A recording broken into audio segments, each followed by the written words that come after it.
Morning, guys. This is LaDonna Calhoun with Archer Soapworks and Apothecary. A couple months ago, we had done a video about sun signs and cusps and decanates, and just kind of getting into some of the history behind astrology and answering some questions that we had started getting from our client base and with the introduction of our moon subscription boxes. So we're finally getting back to getting the next one recorded. So today we're going to talk a little bit about moon signs and what that influences and where it comes from. But we're also going to look at our rising signs as well. Rising signs are actually going to have a lot more to do with kind of the overall picture that it paints of you, more so than people realize. I think we tend to get stuck on those sun signs, and the answers are always, oh, well, I'm a Cancer or I'm a Capricorn, and it goes into a lot more than that. So just like we had kind of touched on last time, how people in the same sign can have a lot of different characteristics, like I had talked about my sister-in-law, my aunt, and my niece, and myself, that are all Cancers, all within like 1 or 2 days of each other, and how different we are and what influences that. So your moon sign is really second in importance to your sun sign. As much as your sun sign is kind of your characteristics, your moon sign is more of the personality behind the characteristics. The moon sign, they call it your shadow side, and it's that side that isn't necessarily visible to everybody. While everyone else sees you as the sun sign, that's the characteristic that you're tied to. The moon side is the side that you see and not really anybody else sees. It's kind of the hidden aspect. I'm going to point out early on that when it comes to your sun, your moon, and your rising, it's really kind of up to you to pick out, this characteristic is probably coming from this part of my profile, so to speak, or maybe this is an influence where my moon sign is having a little bit more range on it. So really kind of integrating that moon sign in with the sun sign is critical. Anytime you see the moon in play, it's going to be influencing emotions and instincts and all of those underlying characteristics that float right underneath the surface. If we look at the sun representing our will, the moon is going to represent our instincts. Freud really covered this in his ego and id. The sun sign is going to be the ego, the id is your moon sign. That wild, animalistic, kind of untamed, it's the Jekyll and Hyde sides. So understanding, the sun is going to be the individual, while the moon is personality. Sun represents more vital force, whereas moon is going to be all of that unconscious force. So your moon sign is really going to kick in. You're going to see a lot of that whenever it's a reaction. When something happens and you immediately react to it without thinking through the plan and, okay, how should I handle this?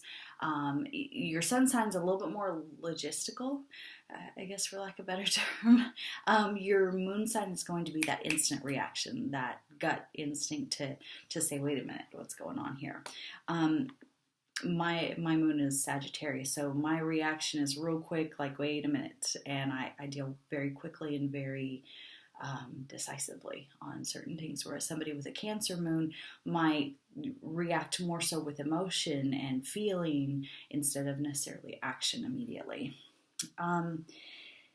It gets kind of a bad rap, to be honest. When we talk about a shadow side, it's all of the negative aspects, but this is also the part of you that reacts to spontaneous positive things as well.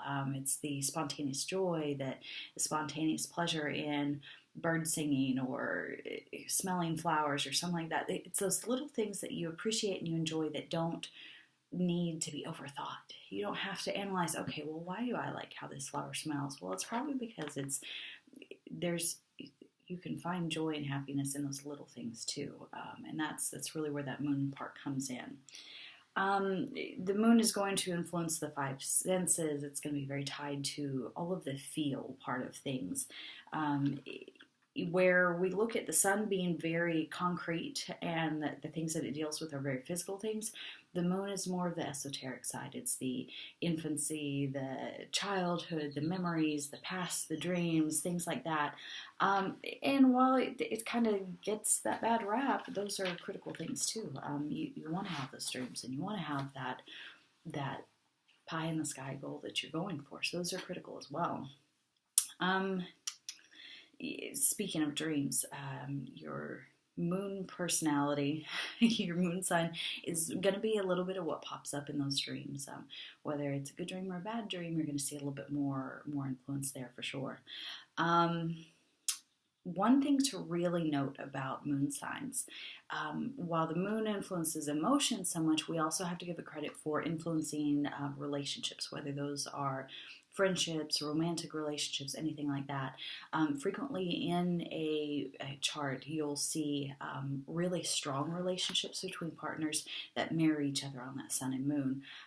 Like, for example, I'm a Cancer and Gemini cusp, and my husband has a Gemini moon, and I have the Sagittarius moon, and it's a funny combination because him and I have all 4 signs all together. But it's when that Gemini moon of his mirrors my Gemini cusp, it means that you understand that person on a deeper level. That's not necessarily I communicate well, so I explained that I felt this way. There's a knowing that happens there that's not charted out and written on the wall and okay, well, this connects here and that connects there. It's the emotional context of that moon, and it's the emotional understanding that happens there. So frequently you'll see that if they have a Gemini moon and the other person has a Sagittarius moon, you're going to see that flipped. So the Sagittarius person will have the Gemini moon, the Gemini person will have the Sagittarius moon, and have them match up that way. So really, overall, you want to look at the moon sign as modifying your sun sign. It doesn't change it completely, but it definitely has some influence on it. Since that's kind of a quick overview for the moon signs, let's go ahead and get into the ascendants and risings. The ascendant and rising are actually interchangeable terms, but it refers to which constellation was coming up on the eastern horizon at the moment that you were born.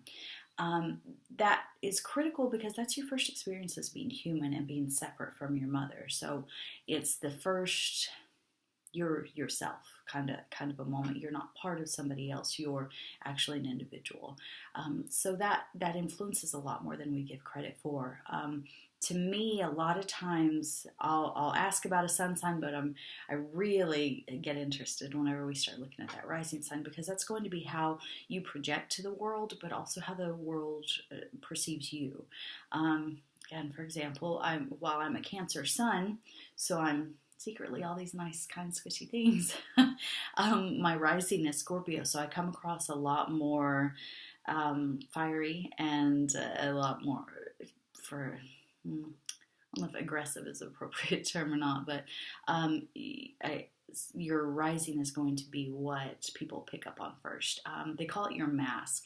This is the face that you present to everybody else, and that's what a stranger walking down the street is going to interact in a conversation with you, as opposed to the sun and the even deeper moon aspect.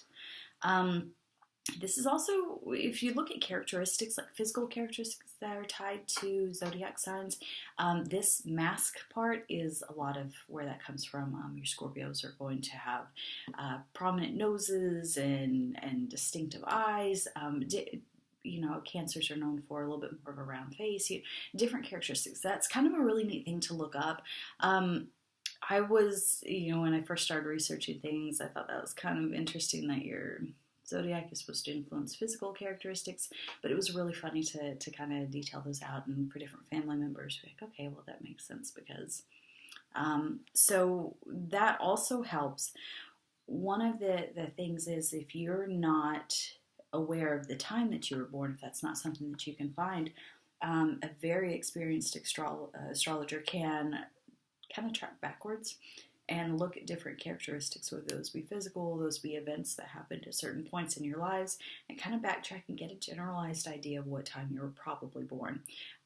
That is outside of my experience level, but that is an option that they can look at. So we talked about the rising and the ascendant being when that zodiac came up over the horizon when you were born. This also has some influence on when major events kind of start happening in your lives, and each one's going to be a little bit different. But really, this is the rising as the sense of self. It's your sense of your identity. It's self-awareness, self-sufficiency, all those different self-characteristics. Mouse has a rising constellation of her own, I believe. Mouse is her own constellation. So, we look at how all three of those kind of influence each other. But to really get a great grasp of the individual itself is to take the sun sign, take the moon sign, and the rising sign, and really see how all three of those intersect. It's that trifold of the Freud theory. It's the inner, the outer, and the projected. So it's a very complete picture at that point. I think this is where we step out of the reading the horoscope in the newspaper and, oh, well, that could have pertained to anybody. When you start putting in all those extra characteristics and those extra little puzzle pieces, you start getting a more distinct picture, and you start seeing how 3 cancers can be very different, or how people in a family or people born at the same time, same date, but in different locations can have a little bit of a different influence. So hope that answered some questions for you. The next thing that we'll start going into are the individual planetary influences, and start looking at houses and kind of start breaking things down. So I hope you guys stay tuned for that. Thanks.